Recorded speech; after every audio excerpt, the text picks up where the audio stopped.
আমি বর্তমানে CTTC ডিএমপির bomb disposal টিমের টিম লিডার হিসেবে কর্মরত আছি।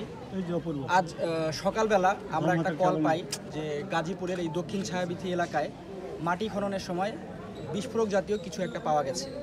এটা খবর পাওয়ার সাথে সাথেই আমরা দ্রুত ঘটনাস্থলে চলে আসি আমাদের পুরো টিম নিয়ে।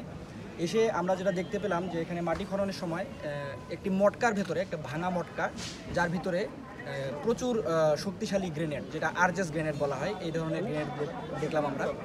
এরপরে এই জায়গাটা ঝুঁকিপূর্ণ হয়, এটা আমাদের নিজেদের জন্যও ঝুঁকিপূর্ণ ছিল, যার কারণে আমরা আমাদের যে রোবট আছে আরওভি, রিমোটলি অপারেটেড ভেহিকেল, এটার মাধ্যমে আমরা রোবটের মাধ্যমে প্রত্যেকটা যেই গ্রেনেডগুলো আছে এগুলো আমরা দেখার চেষ্টা করি যে এগুলোর পিনগুলো অক্ষত আছে কিনা, কারণ আপনারা জানেন যে গ্রেনেডের পিনটা খুলে ফেললে এটা তখন খুবই রিস্কি থাকে আর কি।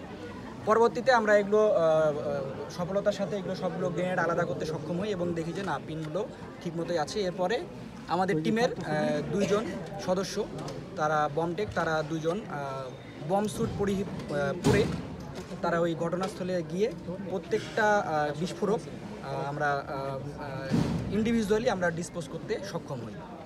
এরপরে যদি আপনাদের এটা কোন দেশের তৈরি, কত সালে এবং কয়টা ডিসপোজাল করছেন? আচ্ছা, টোটাল 16টি গ্রেনেড ছিল।